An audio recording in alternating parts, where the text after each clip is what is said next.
Okay, so this is third lecture of ray optics. एक second, just अभी कोई आया.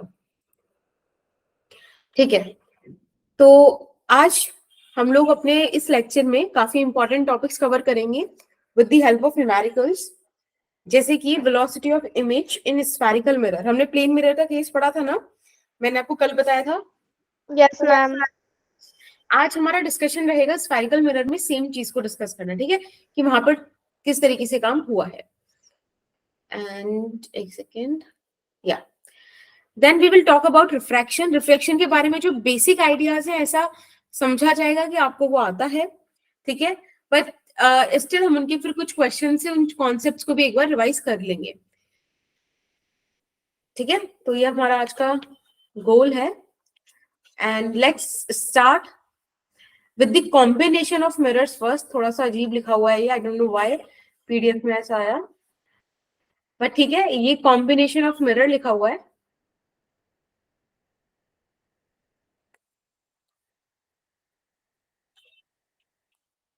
राइट, हम ये सब करने के बाद अपना आगे का लेक्चर कंटिन्यू करेंगे. अभी जो मैंने इतना बड़ा लिखा है कि मैंने कहा था, तो मैंने कहा था, मैं मुझे आपसे ये जानना है कि मैंने आपको कॉम्बिनेशन के बारे में कुछ एक पॉइंट बताया था, एक इंपॉर्टेंट सा कॉन्सेप्ट बताया था कि कितना भी कॉम्बिनेशन हो, चाहे मिरर का हो, चाहे लेंसेज का हो, चाहे फिर मिरर लेंस का हो, सब में एक सोल कॉन्सेप्ट था. क्या थी वो बात? कुछ ऐसा बताया था कि एक का इमेज दूसरे के लिए क्या होगा? Virtual object. Very good. तो बिल्कुल, the simple thing is image formed by one mirror, or let's say any other, कुछ भी बोल दीजिए आप, is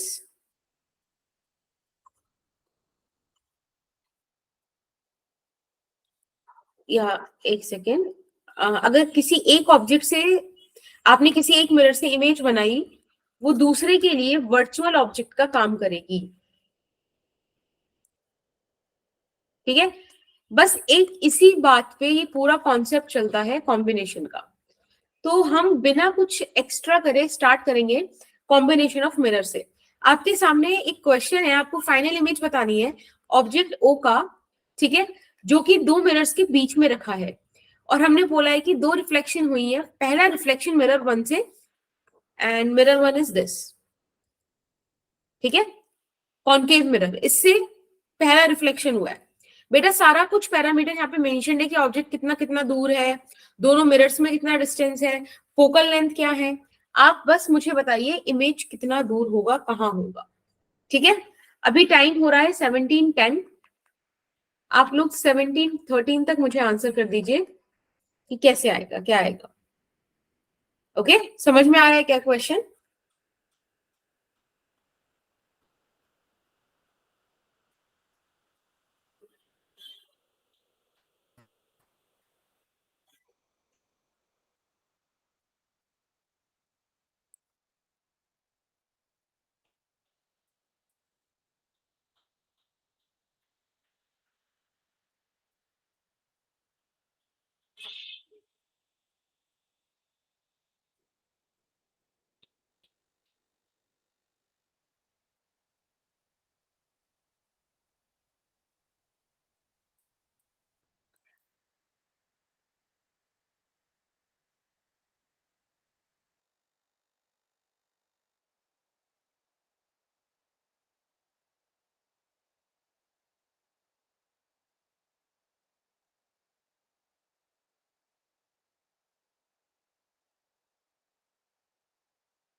बेटा समझ में आ रहा है कि मैं कराऊं पहले? मैं कोशिश कर रही हूँ. ओके, यस मैं ट्राई कर रही हूँ. ठीक ठीक ठीक.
बेटा टाइम हो गया, किसी का आंसर आया क्या?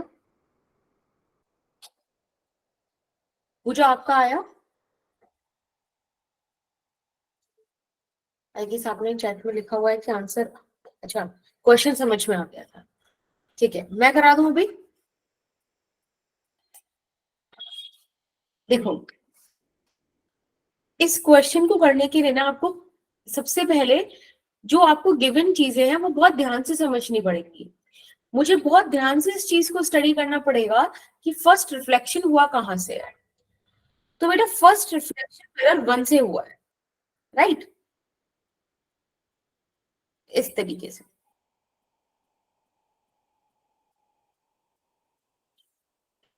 एक सेकेंड, हाँ जी। तो फर्स्ट रिफ्लेक्शन मिरर 1 से हुआ है। आपको पता है कि मिरर 1 क्या करेगा? भाई वो कन्वर्स करता है ना, तो उसने क्या करा होगा कि उसके पास जो लाइट रेज गई होंगी उसने उसे कुछ इस तरीके से यहां भेज दिया होगा, राइट? सिमिलरली एक ऑब्जेक्ट की इमेज बनाने के लिए एटलीस्ट हमको 2 लाइट रे लगती हैं, तो हमने 2 लाइट रे उससे निकलवाई एंड वी विल ट्राई कि ये यहां तक थोड़ा सही से पहुंच जाए। एक सेकेंड रुकेंगे।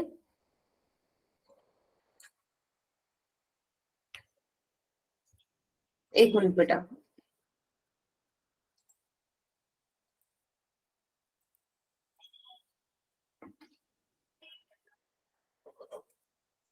देखो, यहां से लगभग इधर पहुंच जाए, ठीक है? So this is what we are thinking. अब आप सबसे पहले ना एक काम करो, जो आपको पहला मिरर दिया है उसके हिसाब से कैलकुलेशंस करने स्टार्ट करो। तो बेटा इसके हिसाब से मुझे देखो फोकल लेंथ क्या दे रखी है, -20। तो आप रख दो यहाँ पर कि फोकल लेंथ -20 सेंटीमीटर है, ऑब्जेक्ट डिस्टेंस -30 सेंटीमीटर है, आपको इमेज डिस्टेंस कैलकुलेट करना है। तो आई गेस मेरे पास मिरर फॉर्मूला है 1/f is equals to 1/v plus 1/u। यहाँ पर 1/f हो जाएगा माइनस का 1/20, 1/v आपको कैलकुलेट करना है, ये आ जाएगा माइनस का 1/30। अब आप इसको सॉल्व कीजिए और 1/v को निकालिए। इसको एक्चुअली v प्राइम बोल देते हैं क्योंकि ये फाइनल इमेज नहीं है, हमें फाइनल इमेज का पोजीशन बताना है ना। आपकी बात का फील है कि ये फाइनल इमेज नहीं बनाएगा M1 mirror? Yes, ma'am. Ma'am बस तो फिर हम इसको नॉर्मली सॉल्व करने की कोशिश कर रहे हैं कि हमारा आंसर आ जाए। एंड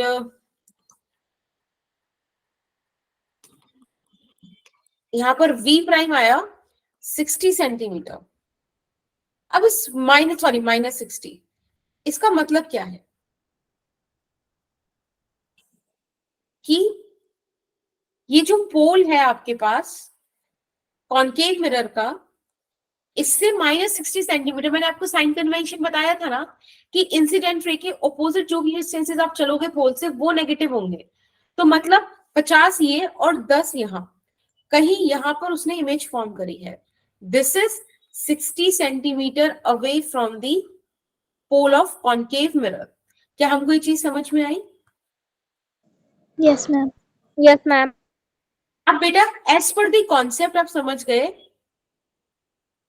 कि जो आई प्राइम है, मैंने आपको क्या बताया था कि image form by one mirror, I prime form हुआ ना, आई प्राइम वर्चुअल ऑब्जेक्ट की तरह काम करेगा दूसरे मिरर के लिए, यानी कि मिरर 2 के लिए। अब मिरर 2 के लिए आप इक्वेशन लिख दो।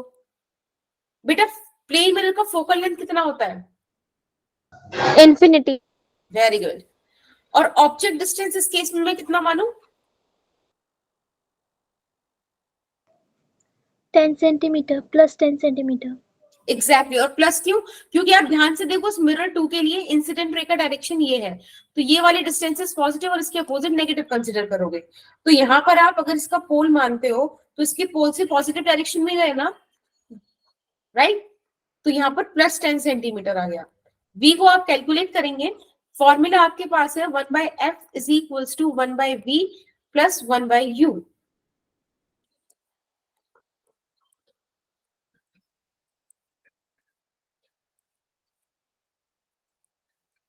और ये तो हमें खैर कैलकुलेट करने की भी जरूरत नहीं थी क्योंकि एक प्लेन मिरर है, और प्लेन मिरर की यही तो खासियत है कि वो जितना दूर ऑब्जेक्ट रखता है उतनी दूरी इमेज फॉर्म करता है। यानी कि जो इससे इमेज फॉर्म हुई वो कुछ इस तरीके से हो गई। ये थोड़ा सा ना थोड़ा सा सिमेट्रिकल बनेगा तो ज्यादा अच्छा रहेगा, इस तरीके से। ठीक है, यहाँ पर बेटा आपकी फाइनल इमेज फॉर्म हो गई। समझ में आया? इस तरीके से वो पोजीशन बताएगा। आपको ऑप्शन दे सकता है कि मिरर से, जैसे कि ये बोल दे M2 मिरर से M1 की तरफ 10 सेंटीमीटर, या ये बोल दे M1 से M2 की तरफ 40 सेंटीमीटर, तो आपको उस हिसाब से आंसर करना था। ये समझ में आया question? Yes, ma'am. Yes, ma'am. चलिए बहुत बढ़िया। फिर एक सेकेंड, अब हम करते हैं नेक्स्ट क्वेश्चन। ये भी कॉम्बिनेशन ऑफ मिरर का ही क्वेश्चन है। अगेन सारे पैरामीटर्स आपके सामने है, सारी इंफॉर्मेशन आपके सामने है। मुझे फाइनल इमेज बताइए। अभी टाइम हो रहा है 17:18। आप लोग मुझे 17:21 तक बता दीजिए प्लीज।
तो मुझे एक ही आंसर मिला अभी तक, एंड नहीं एक्चुअली दो आंसर मिले, दैट्स कूल।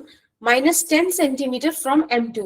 बेटा आप बस मुझे ये बता दो कि -10 आपके लिए एक मिनट रुको, मैं यहाँ पे मार्क कर देती हूँ। This is the negative axis let's say, and this is the positive one. तो अब आप माइनस मुझे बताओ नेगेटिव एक्स की तरफ कि पॉजिटिव एक्स की तरफ बोल रहे हो? M2 से पॉजिटिव एक्स में 10 सेंटीमीटर। ओके ठीक है, चलो अब मैं एक बार इसको सॉल्व करती हूँ और हम देखते हैं कि हमारे आंसर अभी भी स्टिक कर रहे हैं कि नहीं। तो बहुत सिंपल सा ड्रिल है, आपको सिर्फ ये पकड़ना है कि पहली इमेज वो कहाँ से बोल रहा है कि कहाँ से रिफ्लेक्ट हो। तो हमको बोला गया है कि मिरर 1 से रिफ्लेक्ट हो, तो एक काम करते हैं, एक डाइवर्जेंट मिरर है इसलिए थोड़ा सा ना क्लोज भेजते हैं ताकि डाइवर्स करके भी वो हमारे डायग्राम में सस्टेन कर जाए, राइट? यहां से डाइवर्स करेगा, देखो समथिंग लाइक दिस, राइट। और ऐसे ही इसने डाइवर्स इधर से किया, इस वाली देखो थोड़ा सा स्ट्रेट लेके जाएंगे और ये यहां पर आ गया। फिलहाल मेरा इतना ही डायग्राम बनाना भी सही है, बाकी अपन बाद में देखेंगे। तो आप ध्यान से देखो, मिरर 1 के लिए फोकल लेंथ आपके पास कितनी है बेटा? 20 सेंटीमीटर है। आपको पता है ना कॉन्वेक्स का फोकल लेंथ पॉजिटिव होता है।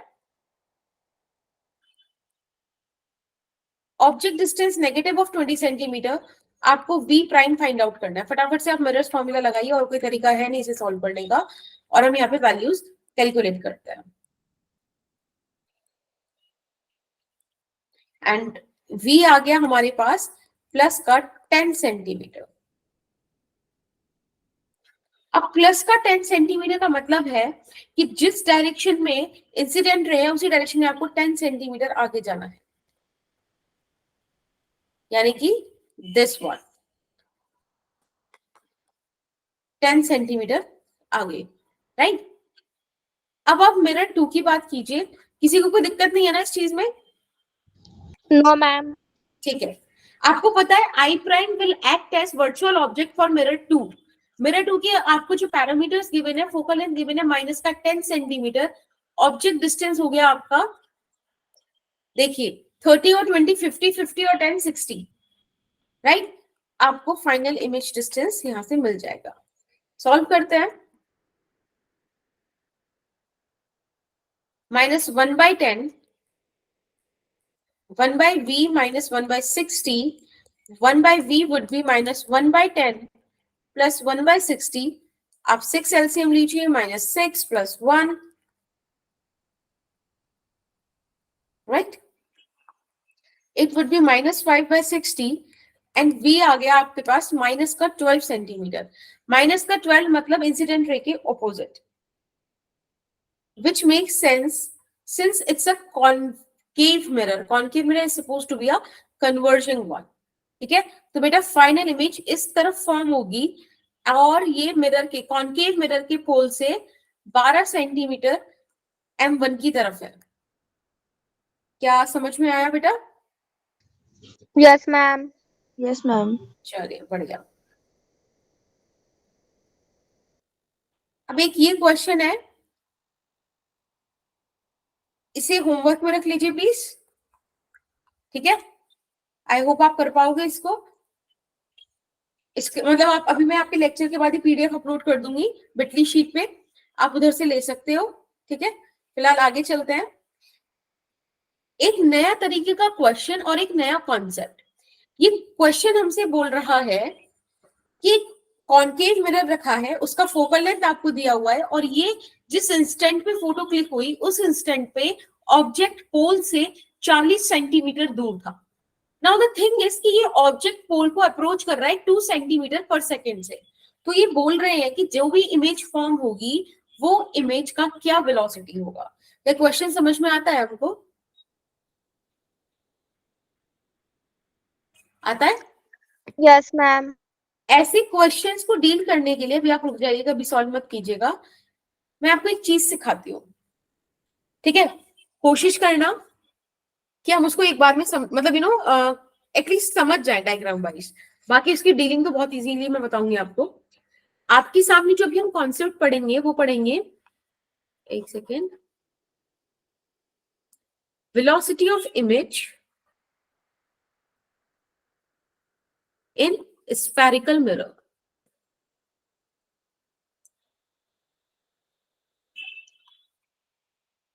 ठीक है, इस तरीके से। अब आपके पास देखो बेटा 4 केस बनते हैं इसमें, ठीक है। केस नंबर 1,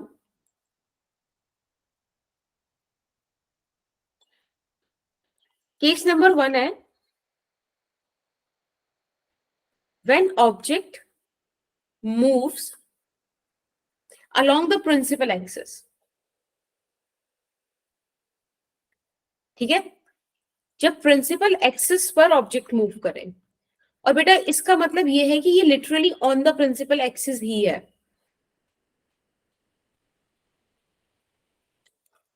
केस फर्स्ट का ये मतलब है। फिर आपके पास आता है केस सेकंड। बेटा केस सेकंड आपसे कहता है व्हेन ऑब्जेक्ट मूव्स परपेंडिकुलर, ठीक है, perpendicular to the principal axis.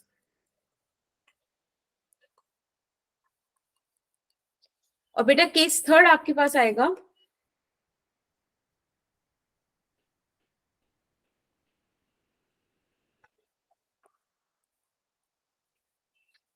when object moves at some angle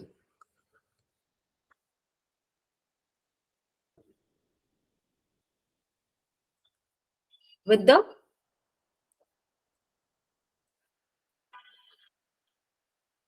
principal axis, right. और लास्ट आपके पास आएगा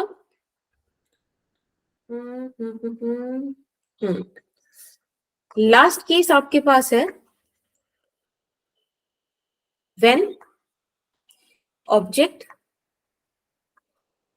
moves parallel to the principal axis. अब आप कहोगे कि मैम केस फर्स्ट और केस फोर्थ में क्या डिफरेंस है? क्या आपको डिफरेंस समझ में आया फर्स्ट और फोर्थ में?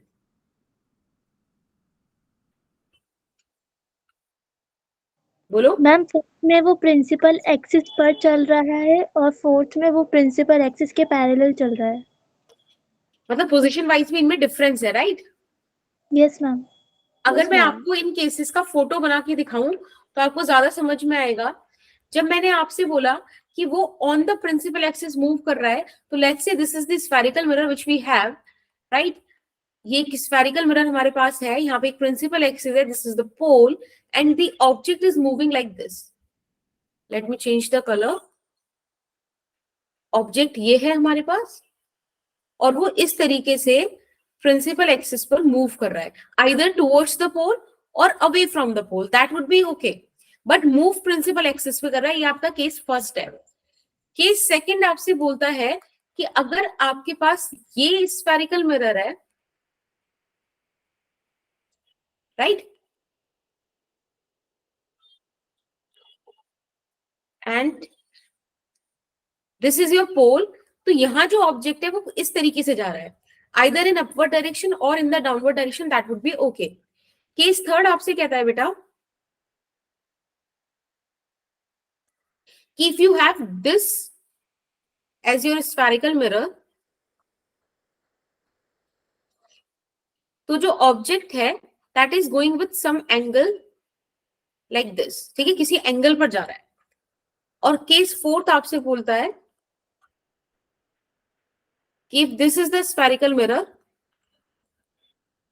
ठीक है, सॉरी, या समथिंग लाइक दिस, तो ये ऑब्जेक्ट इस तरीके से जा रहा है। ओके देख लो, आपको सारे केसेस कनेक्ट हुए? Yes ma'am. ठीक है, यस मैम। ओके। अब मैं आपको सिर्फ एक छोटा सा तरीका बताऊंगी, ठीक है? वो एक्सप्रेशंस कैसे हैं ऑब्वियसली हमारा कंसर्न नहीं है, मैं सिर्फ ये चाहती हूँ कि आप डीलिंग सीखो। जब भी आपके पास केस फर्स्ट आएगा, हमेशा आप एक फॉर्मूला यूज करोगे कि velocity of image with respect to mirror, velocity of image with respect to mirror is negative of v by u का whole square, right, into velocity of object with the mirror, ठीक है? समझ में आया? v क्या है? Image distance. u क्या है? Object distance. वेलोसिटी im क्या हो गया? vim, velocity of image with respect to mirror. vom हो गया velocity of object with respect to mirror. क्या समझ में आता है हमको? Yes ma'am. ओके अब आपके पास ये जो बचे हुए तीन केस हैं, थर्ड, सेकेंड और फोर्थ, इनमें आपको ना एक छोटी सी बात समझनी है, और वो बात ये है कि बेटा मैग्निफिकेशन का फॉर्मूला होता है height of image by height of object minus का v बाय u। बस आपको इतनी सी बात समझनी है कि जब ऑब्जेक्ट किसी दूरी पर, लाइक ऐसे से दूर जा रहा है, कोई उसकी स्पीड है, तो आप हमेशा याद रखोगे कि प्रिंसिपल एक्सिस से ऑब्जेक्ट कितना ऊपर है वो हाइट ऑफ ऑब्जेक्ट होगा। जैसे कि इस केस में this is the height of object, ठीक है। प्रिंसिपल एक्सिस से जितने दूरी पर है वो, उसको आप हाइट ऑफ ऑब्जेक्ट बोलोगे। तो जब भी आपको बोला जाए ना कि वर्टिकली कोई ऑब्जेक्ट जा रहा है, मतलब वो आपको DHO/dt दिया है, rate of change of height of object. अगर कोई बोले इमेज इतना नीचे जा रही है, तो वो DHI/dt आपको दे रखा है, या आपसे पूछ रहा है। क्या समझ में आया? आया? Yes ma'am. ओके। बस आपको एक सिंपल सी बात याद रखनी है कि अगर ऑब्जेक्ट पोल के आगे पीछे, लाइक हॉरिजॉन्टली मूव कर रहा है, तब ऑब्जेक्ट डिस्टेंस और इमेज डिस्टेंस चेंज हो रहा है। जब वो अपवर्ड या डाउनवर्ड मूव कर रहा है, तो हाइट ऑफ ऑब्जेक्ट और हाइट ऑफ इमेज आ रही है। जहां दोनों चीजें हो रही है, वहां ये दोनों चीजें चेंज हो रही है, ठीक है। अब क्वेश्चन करेंगे, उनसे डायरेक्ट डीलिंग सीखेंगे। सबसे पहले ये वाला क्वेश्चन कीजिए। यहाँ आपको बोला है कि वेलोसिटी ऑफ द इमेज निकाली। मैं आपको एक बार फॉर्मूला फिर से यहाँ लिख देती हूँ, अभी, क्योंकि अभी अभी पढ़ा है, तो आई डोंट नो आपको याद हुआ कि नहीं, but this is the formula, ठीक है।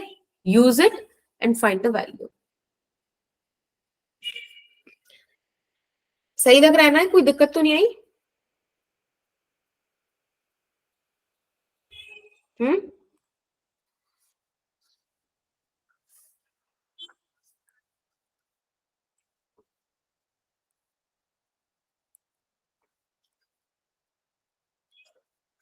1736 तक ट्राई कीजिएगा बस।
ओके,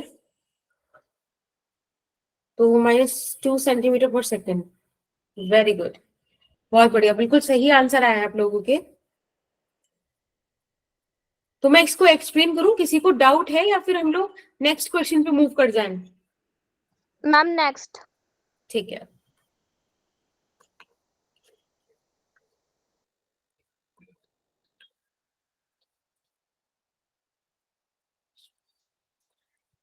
इसका आंसर बिल्कुल -2 सेंटीमीटर पर सेकेंड ही है। क्वेश्चन 2 पर आइए, ये वाला करके दिखाना। अभी टाइम हो रहा है 5:38 विच मीन 17:38। आप इसको 17:40 तक बता दीजिए। अगर किसी भी बच्चे को डाउट है तो प्लीज माइक ऑन करो या फिर चैट में ड्रॉप करो, ठीक है, या खाली हैंड रेज भी कर दो तो मैं एक्सप्लेन कर दूंगी, अदरवाइज बेकार में आप लोगों ने भी कर लिया। ओके तमन्ना, आपका आंसर -2 सेंटीमीटर पर सेकेंड नहीं आया था? ठीक है बेटा, आप यहाँ का डिटेल्स नोट कर लो। एक बार मैं तमन्ना को पीछे वाला क्वेश्चन एक्सप्लेन कर देती हूँ। कर लिया नोट? ये एक काम करो तमन्ना, ये वाला क्वेश्चन मैं एक्सप्लेन कर दूंगी तब चलेगा? बोलो एक बार, थम्स अप कर दो या फिर नहीं है तो बता दो।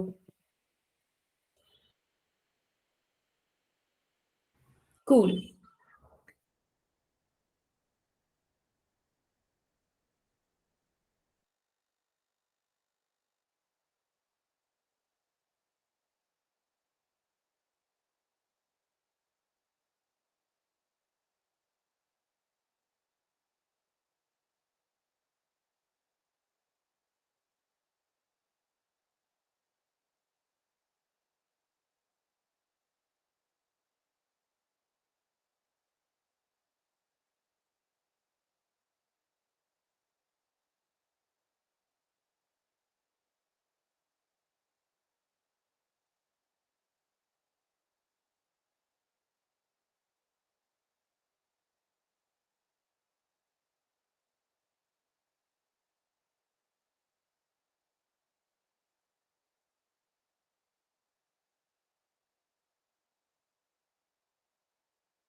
ओके, सो गुंजन ने आंसर किया है।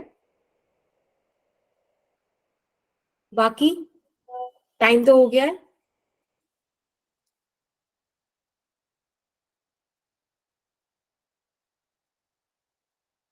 मैं कर रहा हूँ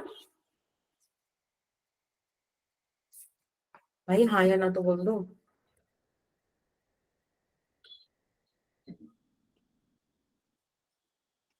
ओके ओके ओके। तमन्ना एक बार आप देखो, यहाँ पर हमें वेलोसिटी ऑफ इमेज निकालनी है। हमारे पास जो फॉर्मूला है वो है ये, राइट। अब आपको ये देखना है कि यहाँ पर इमेज डिस्टेंस, ऑब्जेक्ट डिस्टेंस इस इंस्टेंट पे क्या होगा। आपको फोकल लेंथ दे रखा है प्लस का 20 सेंटीमीटर, राइट। ऑब्जेक्ट डिस्टेंस दिया हुआ है माइनस का 20 सेंटीमीटर, एंड देन आपके पास है, ठीक है।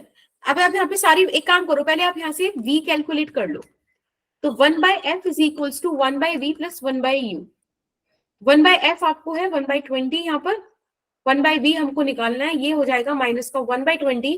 बेटा यहाँ से v आ गया आपके पास प्लस का 10 सेंटीमीटर। इतनी कैलकुलेशन में कोई दिक्कत किसी को? No ma'am. ठीक नो है, मैम। अब आपके पास ये वाला फॉर्मूला है, प्लीज इसमें वैल्यूज पुट करो। आपको यहाँ पे VIM को, मैंने बताया था ना, आप इसको ऐसे लिख सकते हो जब रिलेटिव वेलोसिटी का कॉन्सेप्ट आता है, P की जगह 10, U की जगह -20, और यहाँ पर velocity of object minus velocity of mirror. अब आप बस यहाँ पे वैल्यूज पुट कर दीजिए। एक बात बताइए, आपके पास यहाँ पे वेलोसिटी ऑफ मिरर कितनी दे रखी है? आई गेस 4 सेंटीमीटर है। ऑब्जेक्ट Yes, अगर ma'am. लाइट रे भेजेगा तो इस डायरेक्शन में भेजेगा, जिसका मतलब है कि इंसिडेंट रे की डायरेक्शन में डिस्टेंस, सॉरी, जो वेलोसिटी है वो पॉजिटिव आ जाएगी। तो आपके पास velocity of mirror is going to be positive, यानी कि -4। यहाँ पे मतलब माइनस तो है ही, n की जगह 4 रख दिया आपने। ये हो जाएगा आपके पास 2 इंटू वेलोसिटी ऑफ ऑब्जेक्ट आपको दे रखी है -6। माइनस क्यों बोला मैंने? क्योंकि इंसिडेंट रे के अपोजिट मूव कर रहा है। आप यहाँ पे -6 रख दीजिए।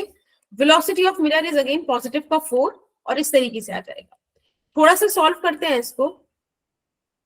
-6 -4 इज -10, -10 और ये -20, राइट? अच्छा, एक चीज और, ये 1/2 बचेगा, sorry. Yes, now it makes sense.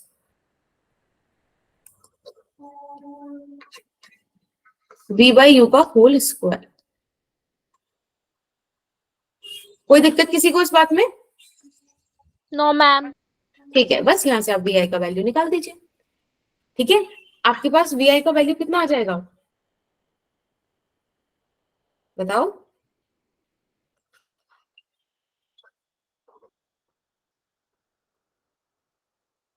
ये समझ में आया ना?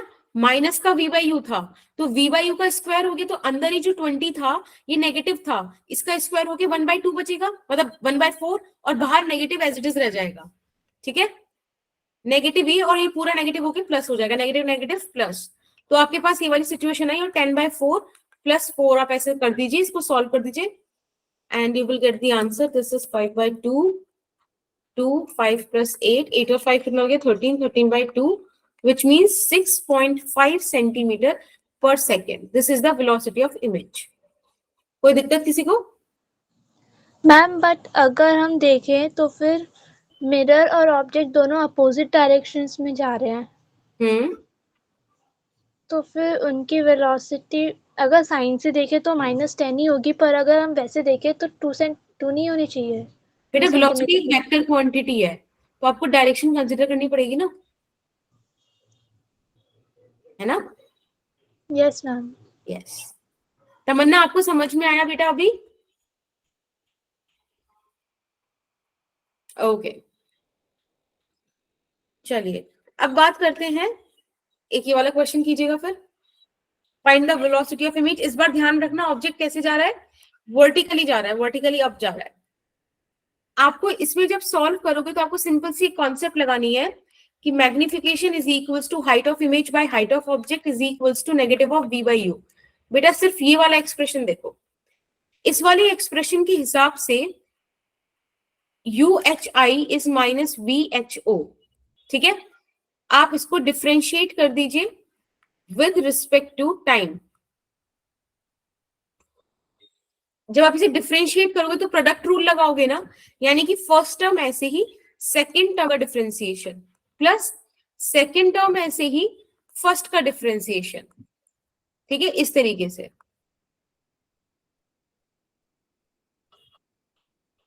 बताओ, कोई दिक्कत किसी को? अब आप नो इसमें मैम। इसमें आप वैल्यूज रख सकते हो। ध्यान रखना, जो dHi/dt है, this is the velocity of image. ठीक है, इन y डायरेक्शन। आपके पास अगर dHo/dt है तो that is velocity of image, sorry, velocity of object in perpendicular direction, या फिर आप y डायरेक्शन बोल सकते हो। अगर आपके पास dV/dt आ रहा है या du/dt आ रहा है, तो मतलब ये है velocity of image in x direction. Similarly ये भी क्या है? Velocity of object in x direction. समझ में आया क्या इनका मतलब क्या है? Yes ma'am. तो वैल्यूज पुट कीजिए विद द साइन।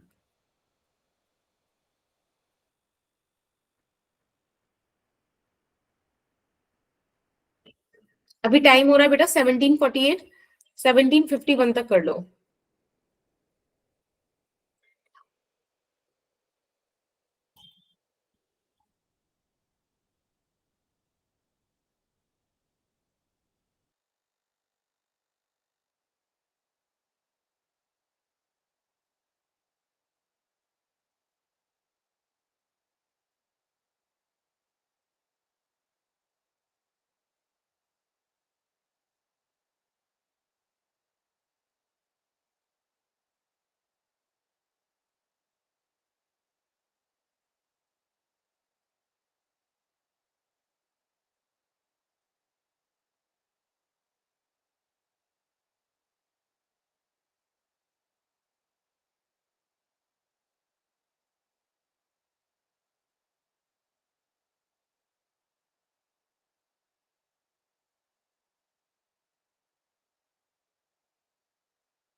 एक सेकंड बेटा,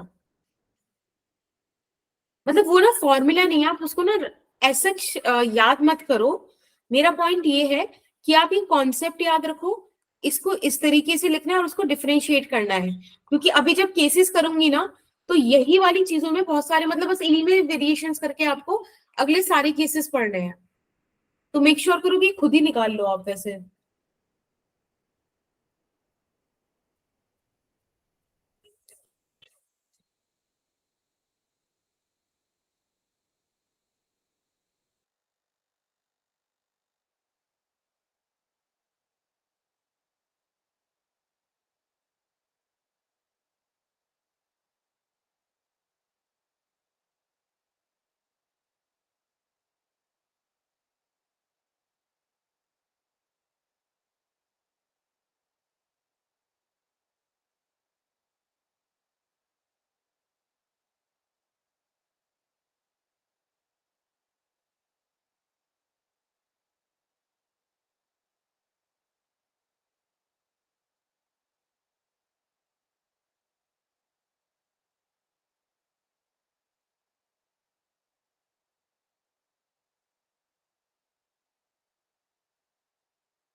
बेटा हो गया क्या?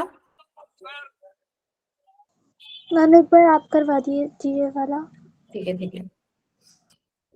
देखो क्वेश्चन सेट यू और वी आप निकाल लो इसी पॉइंट पे। हमेशा यू और वी उसी इंस्टेंट पे होंगे जिस इंस्टेंट पे आपको क्वेश्चन गिवन है। तो इस हिसाब से यहाँ पर आपको 1/f is equal to 1/v plus 1/u solve करना है। फोकल लेंथ आपको 20 सेंटीमीटर दी हुई है और ऑब्जेक्ट डिस्टेंस आपको -30 दिया हुआ है. Let me check. यस, ठीक है. Ma'am focal length. हाँ, अब आप यहाँ पे सॉल्व कर लो. माइनस का 1/20 plus 1/30 it would be 60 and -3 plus 2 which makes v as minus of 60.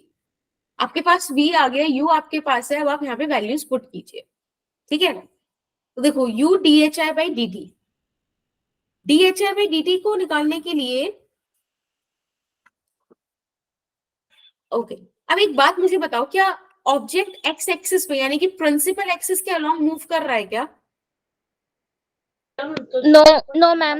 है ना, परपेंडिकुलरली मूव कर रहा है, यानी कि एक्स में कोई डायरेक्शन है ही नहीं उसकी. तो dv by dt और du by dt ये टर्म्स हो गई जीरो. राइट. हमारे पास जो बचा सॉल्व करने के लिए वो बचा -30 dhi by dt which is actually the velocity of image in y axis is equals to negative of v into dho by dt. और बेटा आपको शायद dho by dt गिवन है which is प्लस का 2 सेंटीमीटर पर second. आप बस ये वैल्यूज यहाँ पर पुट कर दीजिए और सॉल्व कर दो. यहाँ पे 2 आ गया और ये आपको मिल गया माइनस का 4 सेंटीमीटर पर सेकेंड. इसका मतलब जो इमेज है वो 60 सेंटीमीटर दूर कहीं यहां फॉर्म होगी और वहां से वो डाउनवर्ड डायरेक्शन में 4 सेंटीमीटर पर सेकेंड मूव करेगी. क्या समझ में आया? Yes ma'am. बढ़िया. केस थर्ड देखेंगे जब ऑब्जेक्ट किसी एंगल पे मूव कर रहा है. फटाफट से सॉल्व करो. यहाँ पर 5 सेंटीमीटर पर सेकेंड दे रखा है, 37 डिग्री एंगल फॉर्म करता है 30 सेंटीमीटर दूर और फोकल लेंथ आपको इतनी गिवन है. ठीक है, वेलोसिटी ऑफ इमेज निकालिए क्या आएगी. अभी टाइम हो रहा है 17:55. आप लोग 17:57 तक ट्राई कर लीजिए. ठीक है, चलो 8 तक ट्राई कर लो और फिर मुझे बताना.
बेटा टाइम हो गया, आंसर आया क्या आपका? हम्म, हम यहाँ पर हाइट ऑफ इमेज कैसे निकालेंगे? देखो पता है इसका पॉइंट ये है कि जिस टाइम आपको ये फिगर दी हुई है उस टाइम आप कैलकुलेट करोगे तो आई थिंक इसमें 30 और 20 यही वेरिएबल्स चल रहे हैं, तो मतलब जो वी आएगा वो भी यहीं पे कहीं पे आएगा ना 60 सेंटीमीटर पर। Yes ma'am. यस तो मैम। इस पॉइंट पे ये दोनों ही ऑब्जेक्ट्स प्रिंसिपल एक्सिस पर है। अगर प्रिंसिपल एक्सिस पर है तो हाइट ऑफ इमेज भी 0 और हाइट ऑफ ऑब्जेक्ट भी 0। ठीक है, समझ में आया? इस इंस्टेंट की बात चल रही है, इसके बाद तो उठ के वो कहीं भी पहुंच नहीं, तब तो चीजें काफी कॉम्प्लेक्स हो जाएंगी। तो हम हमेशा उस इंस्टेंट को डील करते हैं जिसमें हमें क्वेश्चन गिवन है। समझ में आया? Yes ma'am. Yes ma'am. Again आप देखो वही सेम काम करोगे। सबसे पहले आप जब इसको डील करने बैठोगे तो आपको समझ में आएगा कि यहाँ पर दो काम होने हैं। एक जाएगा आपका एक्स एक्सिस में, एक जाएगा आपका वाई एक्सिस में। जब एक्स एक्सिस में जाएगा तो आपको पता है कि आपके पास फॉर्मूला है velocity of image with respect to mirror minus v by u का whole square velocity of object with respect to the mirror. ठीक है, ये फॉर्मूला आपके पास है। और जब आपको वाई एक्सिस डील करना है तब आपको इस फॉर्मूला के थ्रू आगे जाना है, right? We will solve it like that. इस बार आपको ये पुट कर देना है। तो मैं आपसे यही कह रही थी कि ये तो आप एक्स एक्सिस को एज अ फॉर्मूला ट्रीट कर सकते हो, बट जो वाई एक्सिस की डीलिंग है वो आपको सिर्फ स्टेप्स में समझनी पड़ेगी। कि स्टेप 1 आप ये चीज लिखोगे, स्टेप 2 आप इनका प्रोडक्ट लिखोगे और स्टेप 3 में आप इनको डिफरेंशिएट करोगे by the help of product rule, right? तब आपको आगे समझ में आएगा कि अब क्या करना है। क्योंकि अब मतलब लाइक इस पॉइंट पे पहुंचने के बाद जो मैं अभी लिख रही हूँ, इस पॉइंट पे पहुंचने के बाद चीजें चेंज होंगी, question to question, condition to condition. जैसे कि इस कंडीशन में this term is going to be 0 and this term is going to be 0, जबकि आपको पता था पिछले केस में हमारा D U by D T D V by D T 0 हुआ था। समझ रहे हो?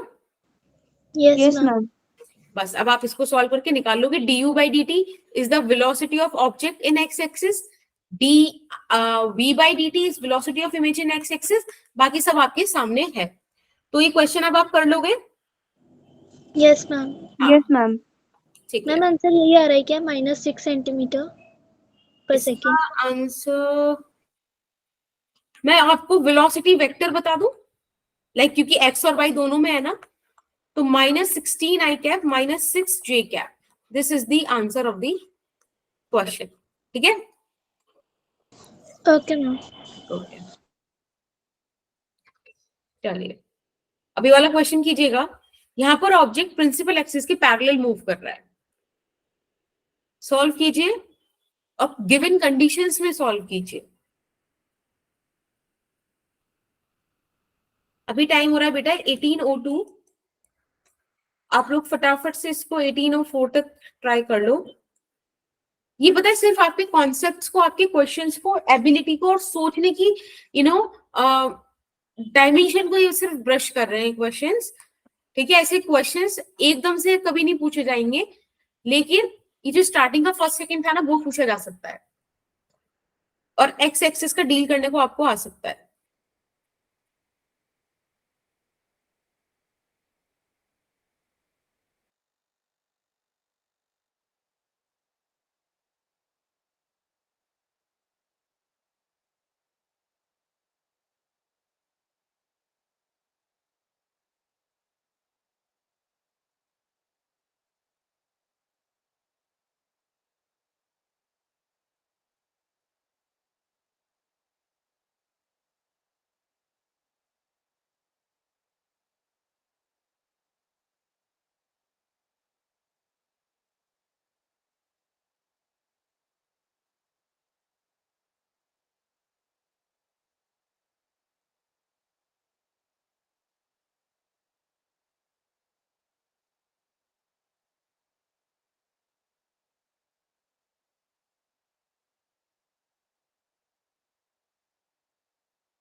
+4 आंसर आया है बेटा।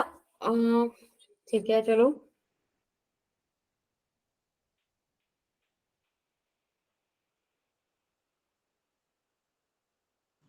एक बार मैं करूं। Yes, ma'am ma'am. du by dt को माइनस में लेंगे। किसको बेटा?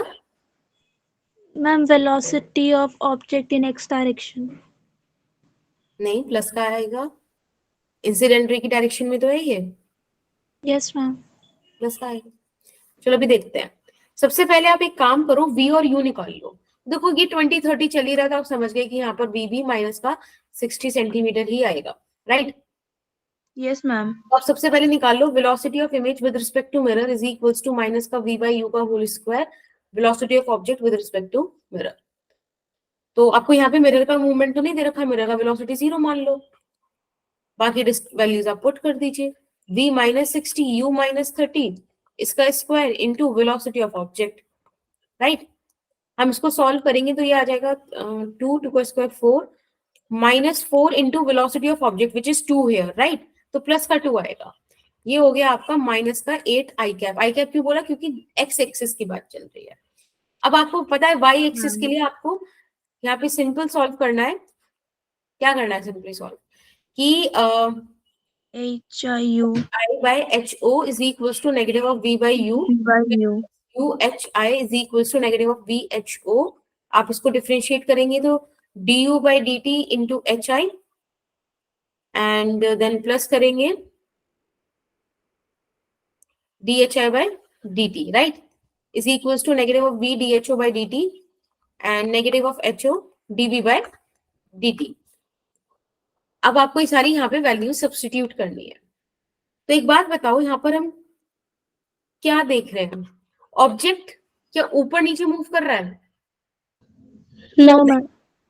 No, तो यानी ma'am. कि dho by dt 0 है, राइट? अब dho by dt 0 होने का ये बिल्कुल भी मतलब नहीं है कि dhi by dt भी 0 होगा। यूजुअली बच्चे ये चीज बाय सिमेट्री ले जाते हैं, बट ये गलत है। आप एक बात देखो, मैग्निफिकेशन का फॉर्मूला भी आपने बोला height of image by height of object minus v बाय u। बेटा v और u दोनों चेंज हो रहे हैं ना? Yes, ma'am.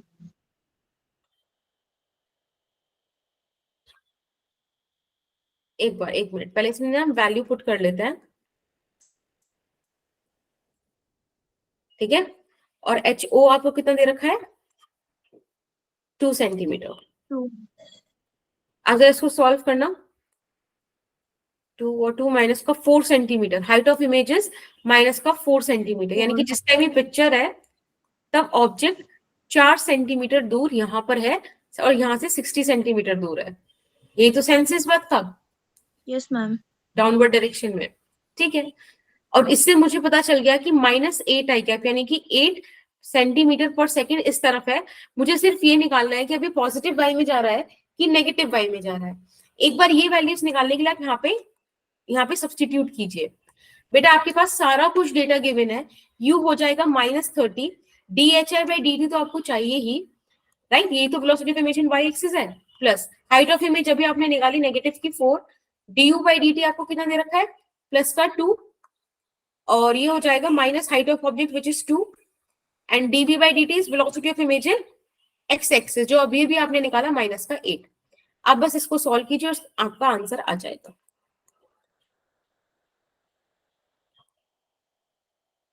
16 and this would be plus का 8, 24, तो vi हो जाएगा आपके पास 24 बाई 30 माइनस का, राइट? विच मीन्स माइनस का 6 4 6, हाँ 6 4 एंड 5। तो बेटा इतना आ रहा है आपका वेलोसिटी y एक्सिस में, यानी कि ये ऑब्जेक्ट नेगेटिव एक्स एक्सिस में 4/5 सेंटीमीटर पर सेकेंड से मूव कर रहा है। तो आपको उसका वेक्टर मिला क्या? -8 आई कैप और माइनस का 4/5 जे कैप। ठीक है. दिस इज योर आंसर, ठीक है? Yes, ma'am. Okay ma'am. Okay, तो ये समझ में आया आपको? Yes, ma'am. ठीक है, अब बात करते हैं रिफ्रैक्शन की। फटाफट से बताइए रिफ्रैक्शन। हाँ बेटा, मैम माइनस आई कैप वाली वेलोसिटी जो आपने निकाली है उसमें जो फॉर्मूला लगाया वो तो फर्स्ट केस वाला है ना। हाँ, वो तो मैंने बोला ना कि आप उसे एज अ फॉर्मूला ट्रीट कर सकते हो, गलत नहीं है। उसमें कोई और ज्यादा वेरिएशंस है ही नहीं। वेरिएशंस तो बाकी के 3 केस में थे, ठीक है, तो जो मैम वो हमने। तो केस 4 हुआ ना। केस 4 कैसे, मतलब क्या बोल रहे हो? मैम हाइट तो सेम है ना तो। अच्छा, लेकिन आप एक बात बताओ, इसको मैं सिर्फ इसमें एक्स कंपोनेंट ट्रीट कर रही हूँ, इसीलिए मैंने सिर्फ इसका एक्स कंपोनेंट उसी तरीके से निकाला जैसा कि फर्स्ट केस बोल रहा है। लेकिन इसमें एडिशनली वाई आया ना, जो फर्स्ट केस में नहीं था। तो ये वाला पोर्शन ही अलग करता है केस फर्स्ट को और केस फोर्थ को, ठीक है।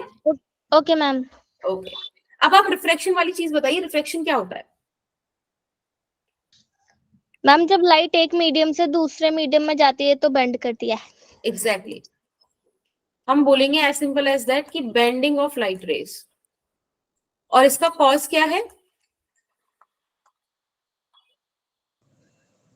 बताओ? रिफ्रैक्टिव नहीं, change in the intensity. Speed of light. Speed of light change होती है, जिसकी वजह से बेंडिंग होती है। आपको पता है कि अगर आप रेयरर से डेंसर जाओगे तो light towards the normal bend होगी, राइट? और अगर यस आप डेंसर से रेयरर जाओगे तो away from the normal bend होगी, राइट? ये चीज हमको पता है, बोलो। Yes ma'am. ठीक है, Yes, ma'am.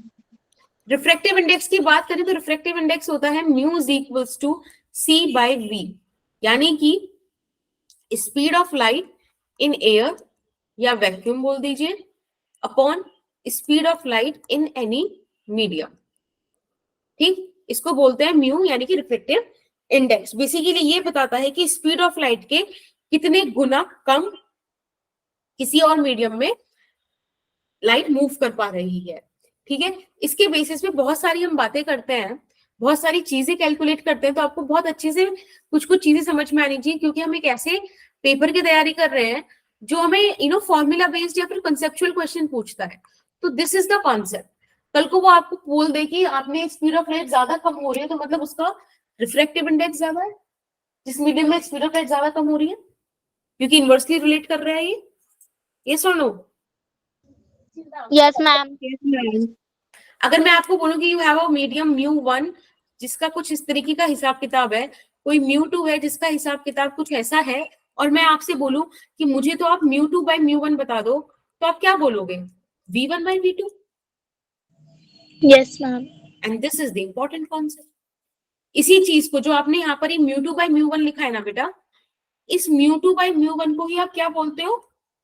1 म्यू 2, यानी कि light is entering from first medium to second medium, तब इस तरीके का आप यूज करते हो। आपने एक बार जब कभी वेव पढ़ा होगा तो ऐसा कुछ पढ़ा था वेव के लिए, v is equals to nu lambda. Yes ma'am. Yes, Yes, ma'am. अगर आप ध्यान से देखो तो v is directly proportional to lambda. बेटा अगर सोर्स चेंज नहीं किया तो फ्रीक्वेंसी चेंज नहीं होती, ये एक सोर्स डिपेंडेंट टर्म है।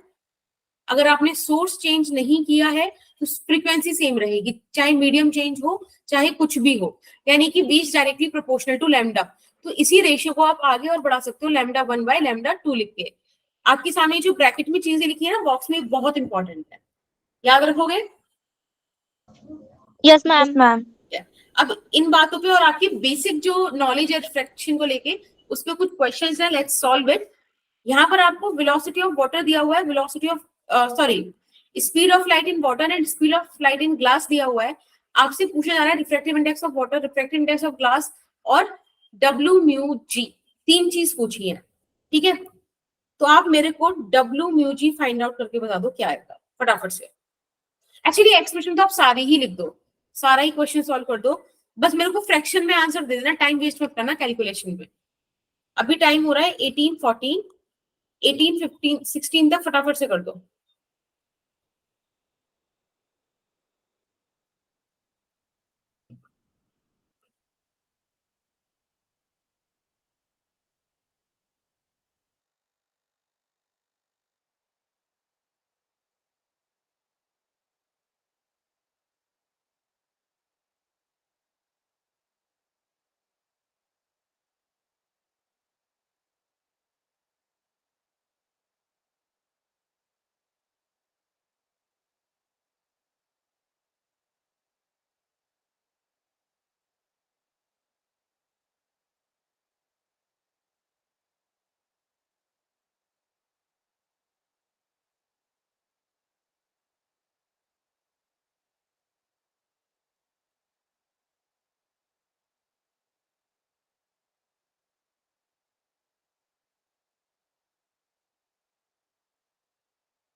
मैम डब्ल्यू म्यू जी मतलब बेटा देखो, जिस तरीके से मैंने रिलेटिव वेलोसिटी के बारे में बताया था ना, कि अगर आपने ऐसे लिखा हुआ है vm मतलब वेलोसिटी ऑफ मिरर, बस यहाँ पे अपने आप इवेंचुअली आ जाता है ग्राउंड, कि ग्राउंड के रिस्पेक्ट में, अदरवाइज आप मेंशन करते हो कि किसके रिस्पेक्ट में आप बात कर रहे हो। सिमिलरली यहाँ पर जब आपको ये दे रखा है ना म्यू डब्ल्यू, तो ये अपने आप एयर के रिस्पेक्ट में आ गया है, ठीक है, कि mu W by mu A कर दो आप। यहाँ पर आपको मैंने मेंशन किया हुआ है कि ग्लास का विद रिस्पेक्ट टू वाटर निकालो, ठीक है। Okay ma'am. और जब आपको देखो इस तरीके के दिए होता है ना, तो इन्हें बोलते हैं एब्सोल्यूट रिफ्रैक्टिव इंडेक्स। और जब आपको डब्ल्यू म्यू जी या कुछ ऐसा डबल मीडियम में पूछे, तब आते हैं रिलेटिव रिफ्रैक्टिव इंडेक्स, ठीक है। तो बस ये फर्क है।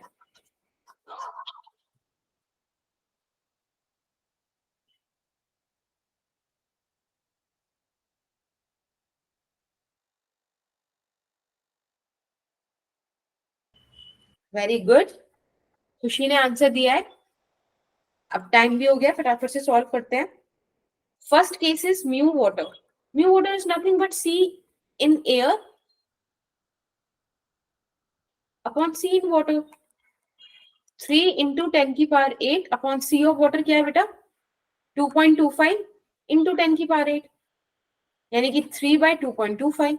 इसको आप सॉल्व कर दो, तो 60 और 4 एंड 5, 15 4 15 3, 4/3 आंसर आता है। सेकंड में आपसे बोला है mu of glass which would be C by this thing, ठीक है ना। आपको सिर्फ इस तरीके से, आपको पता है ना speed of light in air is 3 into 10 की पावर 8, आप सिर्फ यहाँ पे वैल्यूज पुट कर दीजिए, 3/2 आ गया। अब आपसे थर्ड पूछा था relative refractive index W mu G, इसका मतलब है mu of G by mu of W। तो म्यू ऑफ G आपने निकाला 3/2 और म्यू ऑफ W आपने निकाला 4/3, इसका मतलब 9/8 इज योर आंसर। समझ में आया? Yes, ma'am. ये वाला क्वेश्चन होमवर्क में मार्क कर लीजिए प्लीज, ठीक है। लॉज ऑफ रिफ्रैक्शन बता दो कोई फटाफट से।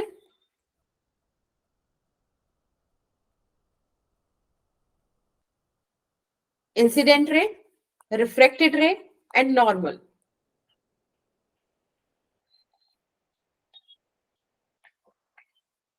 They are supposed to be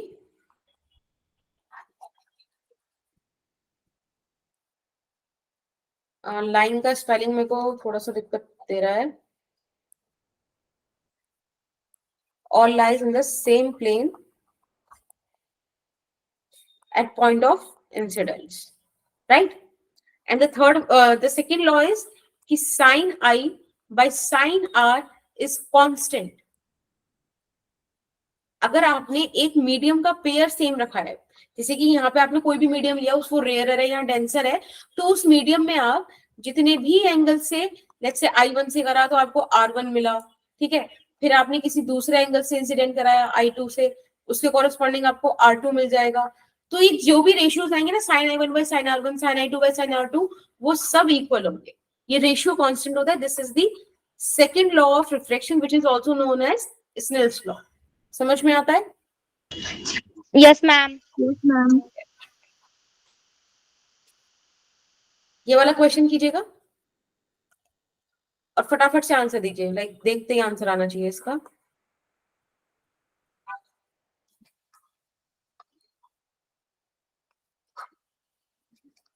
एक मिनट में। एंगल ऑफ रिफ्रैक्शन क्या है?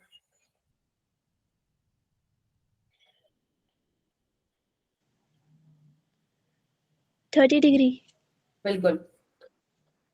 देखो पता है स्नेल्स लॉ लगाने का सबसे बढ़िया तरीका है कि आप जो भी रिफ्रैक्टिव इंडेक्स उठा लो, मैंने ये वाला रिफ्रैक्टिव मीडियम पकड़ा, ठीक है ना, तो μ1 इंटू साइन, अब वो वाला एंगल रख दो जो उसकी मीडियम में है, 60 डिग्री इज इक्वल्स टू कर दो, फिर दूसरा मीडियम उठाओ साइन, वो वाला एंगल रख दो जो उसकी मीडियम में, अभी मैंने यहाँ पे आंसर लिख रखा है, आप यहाँ पे R लिख दो, है ना। अब इसे सॉल्व करो भाई, sign 60 is equals to √3 of sin R. Sin 60 is √3/2। यहां से sin R का वैल्यू आ गया आपके पास 30 डिग्री। Yes, अब ma'am. उन्होंने पूछा कि कितना वो डेविएट किया। एक बात बताओ, अगर ये मीडियम चेंज नहीं हुआ होता तो ऐसे ही चला जाता, यानी कि इतना डेविएट करा, 30 डिग्री डेविएट करा, I minus R, right? Yes ma'am. चलिए, Yes, ma'am. This is your homework. ऐसे एक क्वेश्चन और है क्या? नहीं, चलो यही होमवर्क है आपका। ठीक है, आपको बताना है कि एंगल ई कितना होगा इस केस में। काफी प्यारा इसका रिजल्ट आएगा। अब हम बात करते हैं एक दूसरे कॉन्सेप्ट की, and that is real depth and apparent depth. बेटा ना, इसमें फॉर्मूला बड़ा इंपॉर्टेंट है, सीधा सीधा फॉर्मूले में क्वेश्चन आता है। एक मैं छोटा सा कॉन्सेप्ट बता दूं, जैसे कि ये पूरा सरफेस तक पानी भरा हुआ है, ठीक है? इस सरफेस से डी डिस्टेंस दूर, ध्यान रखना मैंने बोला सरफेस से डी डिस्टेंस दूर एक ऑब्जेक्ट पड़ा हुआ है बॉटम में। आप खुद से सोचो, जब भी कभी आप किसी बाल्टी का बॉटम देखते हो जिसमें पानी भरा हो, तो आपको थोड़ा उठा हुआ लगता है ना, उभरा हुआ लगता है, Yes, ma'am. And that is because of refraction. तो होगा क्या कि इस ऑब्जेक्ट की भी ना एक इमेज बन जाएगी यहां पर। मैंने देखा कि सरफेस से ये डिस्टेंस डी प्राइम है, बस इन्हीं दो बातों का खेल है। ये कहेगा कि डी है आपकी रियल डेप्थ और डी प्राइम है आपकी एपरेंट डेप्थ, Apparent depth. ठीक है? ये बोलेगा जिस मीडियम में आपने ऑब्जेक्ट रखा है, लेट्स से μ2, और आप अगर उसको यहां से ऑब्जर्व कर रहे हैं तो आप है μ1 में, ठीक है? ये सिंपल आपको एक फॉर्मूला देता है, μ2 by μ1 is equals to d by d prime. अब बेटा इस फॉर्मूले को अप्लाई करने की कुछ शर्तें हैं। पहली शर्त तो ये है कि ये जो d और d प्राइम आप मेजर करो ना, they should be measure from the surface, ठीक है? सरफेस से मेजर होने चाहिए, यानी कि यहां से मेजर होने चाहिए। आप बोलोगे कि इस पॉइंट से, इस सरफेस के पॉइंट से डी डिस्टेंस नीचे ऑब्जेक्ट है, डी प्राइम डिस्टेंस नीचे इमेज बन रही है, ठीक है? सारे डिस्टेंसेस आप सरफेस से मेजर करोगे। दूसरी बात, μ1 वो वाला मीडियम होगा बेटा जिसमें लाइट रे जा रही है, और μ2 वो वाला होगा जिससे लाइट रे आ रही है। तो मुझे अच्छा लगेगा अगर आप ये फॉर्मूला इस तरीके से याद रखो कि μ2 by μ1 is equals to d by d prime, μ2 आ μ1 जा, ठीक है? μ2 आ μ1 जा। अब एक बात बताओ, ऑब्जेक्ट यहां पर है, तो ऑब्जेक्ट जो लाइट रे भेजेगा कुछ ऐसे भेजेगा, तो ये आ किस मीडियम में रही है? μ1 में, right? Sorry sorry sorry sorry sorry μ2 आ, हाँ, तो किस मीडियम में से लाइट रेज आई? μ2 से आ रही है ना, μ2. और जा कहाँ रही है? μ1 में जा रही है, μ1. ठीक है? तो इसीलिए मैंने इस तरीके से लिखा। तो प्लीज मेक श्योर कीजिएगा कि इसको एज इट इज ही याद रखें आप, ठीक है? बिल्कुल भी इसमें वेरिएशन ना करें। Is that okay? Yes, ma'am. ठीक है, इस कॉन्सेप्ट पे एक क्वेश्चन ही करके दिखाइएगा प्लीज। सॉरी, ये तो मैं अभी करके दिखाऊंगी, आप करके दिखाइए मतलब।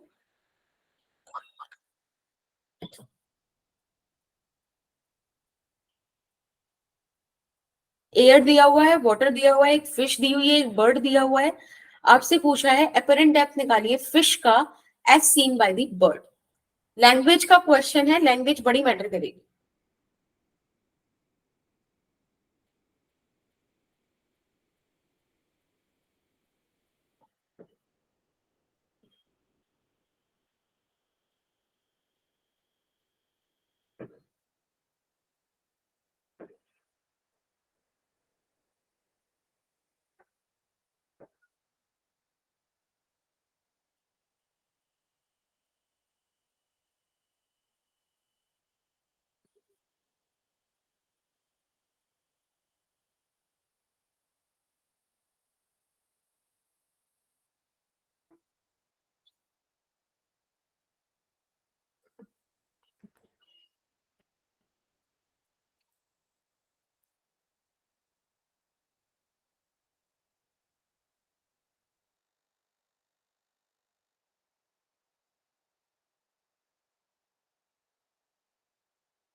बेटा आया आंसर क्या?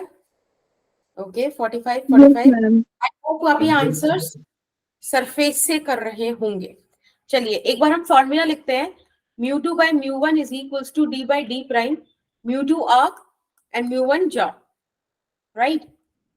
तो इस हिसाब से आपको पूछा गया है कि अपरेंट डेप्थ निकालिए फिश का as seen by bird.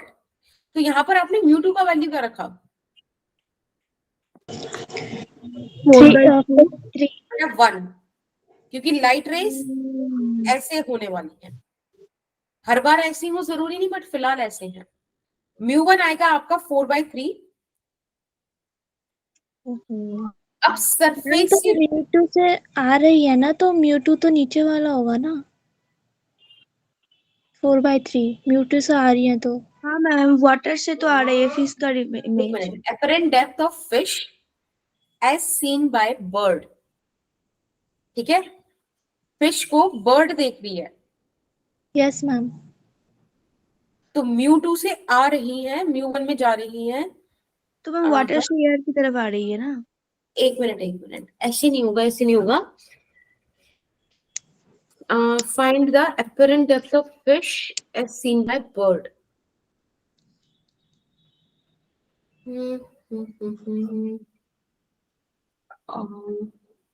Fish as seen by bird.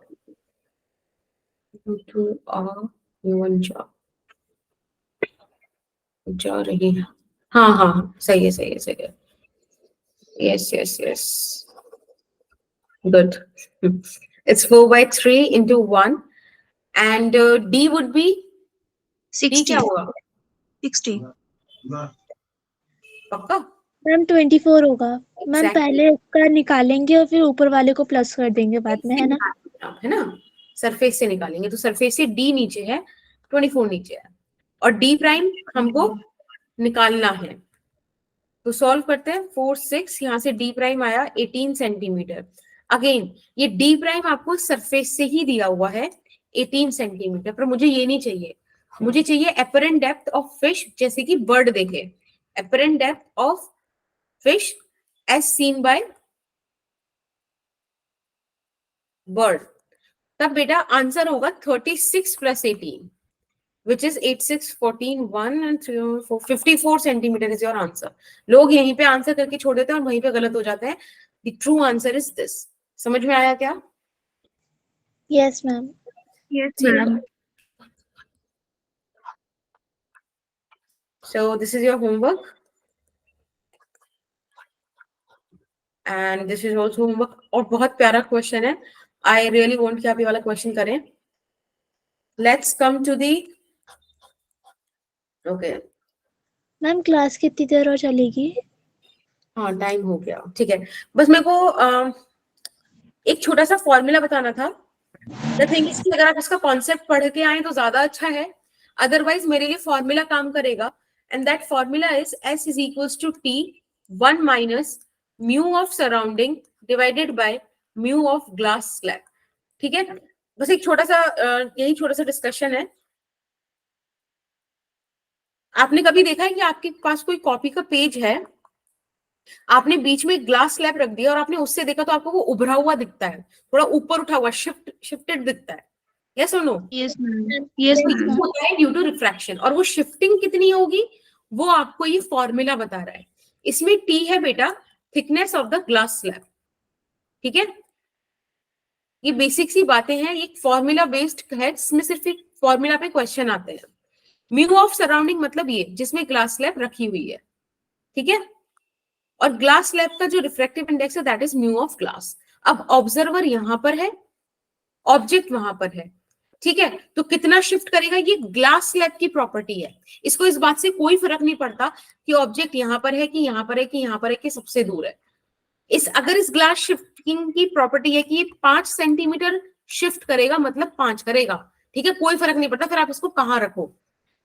दूसरी चीज बेटा, ये जो शिफ्ट है ना, ये पॉजिटिव भी हो सकती है और ये नेगेटिव भी हो सकती है। अगर आपके लिए शिफ्ट आ रहा है पॉजिटिव, मतलब इंसिडेंट रे की डायरेक्शन में शिफ्टिंग हुई है, ठीक है?